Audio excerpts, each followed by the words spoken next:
इमरान हुसैन मस्त है और जनता पानी के लिए त्रस्त है। इसके लिए हम निरंतर विधायक के लिए अभी एक बार हमने पानी के लिए भूख हड़ताल रखी थी, सांकेतिक भूख हड़ताल थी। 15 दिन तक कंटिन्यू पानी आया, फिर दोबारा बंद हो गया। हिंदुओं के अंतिम संस्कार से उनकी आंखों में जलन होती है, वो कहते हैं लकड़ियाँ बंद कर दी जाए, सबको सीएनजी में डाल दिया जाए। वहाँ पे 90% भाजपा को वोट पड़ता है, इसलिए वो गली नहीं बनवा रहे। मैंने दिल्ली जल बोर्ड के जेई से बोला, आपने इस गली में कोई काम तो नहीं कराना, ना कराना है तो करा लीजिए, 15 दिन में सड़क बने। आप देख के आइए, सड़क बने हुए 3 दिन हुए हैं। इमरान हुसैन ने बोला ये गली कैसे बन गई, दोबारा खुदवा दी। नमस्कार, आप देख रहे हैं सौगंध टीवी और मैं हूं आपके साथ आस्था तिवारी। लगातार हम आपको उन गलियों से रूबरू करा रहे हैं जहां पर विकास की लकीरें तक नहीं खींची गई हैं। अब ऐसे ही में आपको बता दें, यहां पर हम मौजूद हैं, पहाड़गंज इलाका लगता है, धर्म कांटे वाली ये गली मानी कही जाती है। अब यहां से जो निगम पार्षद हैं हमारे साथ कमल बागरी जी, उनसे चर्चा करेंगे और जानेंगे। कमल बागरी जी, सबसे पहले यहाँ के लोगों ने हमें एक सबसे बड़ी समस्या ये बताई थी कि यहाँ पर ये जो पानी की पाइपें हैं, इससे कई हादसे हो जाते हैं बारिश के दौरान भी और ऐसे भी। कैसे निवारण होगा इनका? निवारण तो हर चीज़ का है, पर इमरान हुसैन अपनी गहरी नींद से जागे तो निवारण निश्चित हो सकता है। ये व्यक्ति, ये जहाँ से जब इस इलाके में जो हादसे घट रहे हैं, ये पाइप भी उन्हीं के घरों में जा रहे हैं जिनके घरों में हादसे हो रहे हैं। अब ये पाइप क्यों जा रहे हैं, सोचने का विषय है। इमरान हुसैन मस्त है और जनता पानी के लिए त्रस्त है। ये पानी का कनेक्शन इतनी दूर से लेके आ रहे हैं, एक एक कनेक्शन 200-200 मीटर दूर से आ रहा है। कोई बेवकूफ़ तो है नहीं आदमी के 200 मीटर दूर जाके पानी लेने जाएगा। अगर उसके घर के पास पानी आएगा तो पाइप लेके आगे क्यों जाएगा। अब सीवर और पानी की एक बहुत बड़ी समस्या बल्ली मारन विधानसभा में है। आपके पीछे ये गली पीपल वाली है, गली स्वर्ण वाली है। पिछले 30 सालों से वो गली बनी नहीं थी। उस गली का परसों मैंने उद्घाटन किया है।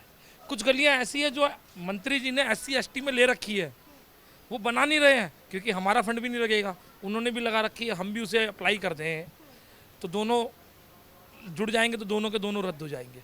हम रुके हुए हैं, निरंतर हमारा प्रयास है। मुझे 6 महीने निगम पार्षद बने हुए हो गए हैं। जो मैंने 5 गलियाँ बनवा दी हैं, 1 गली का उद्घाटन कर दिया है और 4 गलियों के नए टेंडर लगा दिए हैं। मैं निरंतर कमिश्नर से मिलता हूँ, मेयर साहिबा से भी मिलकर आया हूँ। मेयर साहिबा की तरफ से हमें कुछ नहीं मिला। कमिश्नर साहब को हमने दिखाया, हमारे टॉयलेट की स्थिति बड़ी ख़राब है, यहाँ पे सड़कों की स्थिति बड़ी ख़राब है। कमिश्नर साहब ने हमें फंड भी रिलीज़ किया, उसके लिए हम काम कर रहे हैं। ये पानी के पाइप जब हटेंगे जब यहाँ पे एक बड़ी 6 इंची की पानी की लाइन अंडरग्राउंड जाएगी और लोगों के घरों तक पानी जाएगा। इसके लिए क्या करेंगे आप? इसके लिए हम निरंतर विधायक के लिए अभी एक बार हमने पानी के लिए भूख हड़ताल रखी थी, सांकेतिक भूख हड़ताल थी। सांकेतिक भूख हड़ताल रखने के बाद 15 दिन तक कंटिन्यू पानी आया, फिर दोबारा बंद हो गया। तो ये क्या, ये एक विशेष समुदाय के लिए काम करने की नीति को ख़त्म करें इमरान हुसैन जी। हिंदुओं के अंतिम संस्कार से उनकी आंखों में जलन होती है, वो कहते हैं लकड़ियाँ बंद कर दी जाए, सबको CNG में डाल दिया जाए, लकड़ियों से पोल्यूशन होता है। इस प्रकार की राजनीति करना बंद करें, जनता को पानी दें, साबुत सड़क दें और विकास के कार्य को निरंतर चलाएं। मतलब आप ये मानते हैं कि अब इन गलियों के दौरान भी जो है, जो अगर देखा जाए विशेष धर्म की राजनीति चल रही है? बिल्कुल बिल्कुल सही है। आप किला पृथ्वीराज चौहान, हमारे वार्ड में, रामनगर वार्ड है ये, वहाँ पे आप जाइए, चिन्हित करके इलाकों का पानी बंद किया जा रहा है। वो एक विशेष समुदाय का इलाका है, उसमें कुछ हमारे लोग रहते हैं, वहाँ पे उन्होंने पानी बंद कर दिया। इतनी बुरी स्थिति। आप विधायक हैं, सबके हैं। मैं निगम पार्षद लड़ा, चुनाव लड़ा। पुरानी पुलिस चौकी, प्रेमनगर कूड़ा खत्ता 90% मुसलमानों का क्षेत्र है। मैंने सबसे पहला कार्य वहाँ पे कराया और 30 साल पुरानी सड़क जो कभी नहीं बनी थी, सिर्फ कागजों में बनी, वो सड़क मैंने बनवा भी दी है। हम सबके लिए काम कर रहे हैं, तो आपको किस चीज़ की परेशानी है? यहाँ पर लगातार अभी पब्लिक से हमने बात करी है, आम जनता ने ये साफ तौर पर बात कही है कि यहाँ पर उनको ये बात बोली गई है कि इस गली से हमको मतदान नहीं जाता है और इसलिए मैं इस गली का विकास नहीं करूँगा। क्या राजनेता चुन करके इसीलिए बनाए जाते हैं? ये सवाल इमरान हुसैन जी से कीजिए आप, क्योंकि ये उनका सवाल है। मैंने बोला इमरान हुसैन 90% से क्या होना चाहिए? बहुत गलत है, बहुत गलत है। आप जनता के चुने में प्रतिनिधि हैं। प्रतिनिधि जब आप जीत के आए हैं तो आप पूरी कॉन्स्टिट्यूंसी में किसी भी धर्म, किसी भी जाति, किसी भी पंथ से कोई व्यक्ति आता है, आप उसकी मदद करें, उसका काम करें। ये आपकी जिम्मेदारी बनती है, ना कि आप भेदभाव की राजनीति करें। अभी हाल ही में मंदिर की बात हो रही थी, ये मंदिर अभी स्थापित हुआ है, इसके बारे में बताएं। लोग कह रहे हैं कि आप ही ने इसको पूरा विकास करवाया है। मंदिर हमारी आस्था का केंद्र है और जहाँ जहाँ मंदिर बुरी हालतों में है, मेरा संकल्प है कि हम उनका जीर्णोद्धार करेंगे। ये बहुत पुराना मंदिर है, 100 साल पुराना मंदिर है। यहाँ पानी टपकता था मूर्तियों के ऊपर। मैं यहाँ आया एक बार बरसात में, मुझे प्रेम भाई ने, खलीफा जी ने, डॉक्टर साहब ने बताया, बागड़ी साहब ने मुझे बताया कि यहाँ पर पानी गिरता है मूर्तियों पे। तो हमने तुरंत तत्काल प्रभाव से मैंने बोला इस मंदिर पे लेंटर डाला जाए, इसका सौंदर्यीकरण करा जाए। और ये मेरी आस्था का है, ये मेरी आस्था है। जहाँ जहाँ मुझे मेरे धर्म के प्रति लगेगा, ये मेरा अपना विषय है, ये राजनीतिक विषय नहीं है।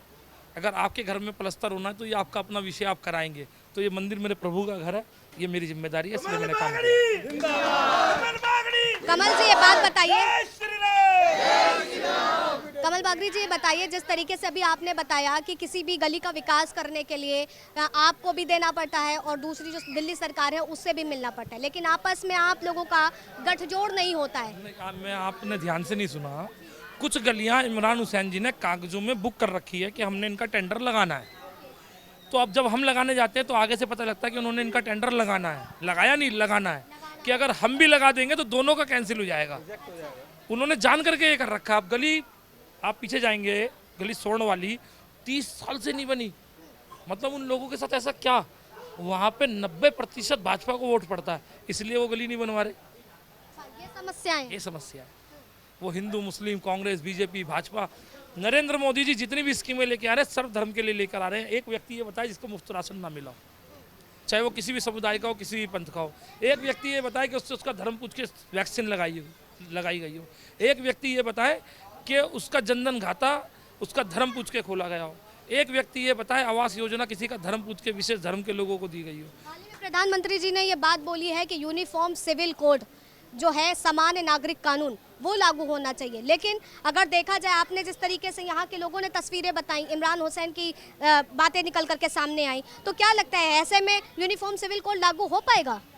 यूनिफॉर्म सिविल कोड लागू होना बहुत ज़रूरी है। एक पिता 2 बच्चों के लिए अलग अलग कानून बनाए, ये अच्छा है। कि मेरे लिए तो मेरे पिता ने बोल रखा बेटा तू शराब भी पी कर आ और घूम भी, मौज कर, कुछ भी कर, और छोटे भाई को बोल रखा तू घर से बाहर नहीं निकलेगा और तुझे कुछ नहीं मिलेगा। ये ठीक नहीं है। हिंदू, मुस्लिम, सिख, ईसाई सब भाई हैं। यूनिफॉर्म सिविल कोड आना चाहिए और एक ही संविधान पे देश चलना चाहिए, ना कि किसी धर्म विशेष पे। आखिरी सवाल कमल जी आपसे लेंगे, जिस तरीके से यहाँ की जनता ने आपको पार्षद बनाया है, 6 महीने हो गए हैं आपको, तो इस गली का सुधार आप कब तक करेंगे? ना गलियाँ हैं, ना CCTV है, ना अगर देखा जाए स्ट्रीट लाइटें हैं। मैं आपको बताता हूँ, स्ट्रीट लाइट के लिए हमने टेंडर कर दिया है 5.5 लाख रुपए का। हमारी लाइटें आ रही हैं पिछले 2 महीने में, क्योंकि एक प्रक्रिया होती है, उसे चलाना पड़ता है। गलियों के लिए अभी मैंने आपको बताया कि डबल टेंडर, उससे नुकसान हो सकता है, तो मैं जनता का नुकसान नहीं करूँगा। मैं आपको एक छोटी सी जगह बताता हूँ, आप चलिए शंकर प्याऊ के पीछे। मैंने दिल्ली जल बोर्ड के जेई से बोला आपने इस गली में कोई काम तो नहीं कराना, ना कराना है तो करा लीजिए, 15 दिन में सड़क बननी है। आप देख के आइए, सड़क बने हुए 3 दिन हुए हैं। इमरान हुसैन ने बोला ये गली कैसे बन गई, दोबारा खुदवा दी। ये राजनीति चल रही है। आप जाइए, मैं आपको दिखाता हूँ, आप चलिए मेरे साथ, दोबारा वो गली खोद दी। यहाँ पे इस गली में मैं 20 बार रिपेयर करा चुका हूँ, कुछ ना कुछ करा देते हैं। ये सब लोग खड़े हैं, रिपेयरिंग हुई है, भेजा है लोगों को, तोड़ दी, दूसरे दिन ही ये जो पाइप में देख लीजिए। तो हमारे साथ खास बातचीत कर रहे थे कमल बागड़ी जी, जो यहाँ के निगम पार्षद हैं, और तमाम जो चीज़ें हैं उसको क्लियर करी। देखिए, राजनेता को चुन करके इसलिए लाया जाता है कि विकास किया जाए, ना कि इसलिए लाया जाता है कि जहां पर मतदान नहीं मिला वहां विकास नहीं करेंगे। बल्कि राजनेता की छवि तो एक ये होनी चाहिए कि जहां से मतदान नहीं मिला है वहां डबल विकास करना चाहिए, ताकि आने वाले समय में उसको मुनाफा हो। लेकिन जिस तरीके से छवि रखते हैं वो आपके सामने साफ तौर पर आ गई। और जिस तरीके से कमल बागड़ी जी ने यहाँ पर बोला है कि जल्द से जल्द इस गली का निर्माण होगा, और जिस तरीके से मंदिर स्थापित हुआ है आप वो साफ तौर पर देख सकते हैं। फिलहाल तब तक के लिए आप बने रहे सौगंध टीवी पर। कैमरा पर्सन अनिकेत के साथ आस्था तिवारी। आप देख रहे हैं सौगंध टीवी, सौगंध वतन की।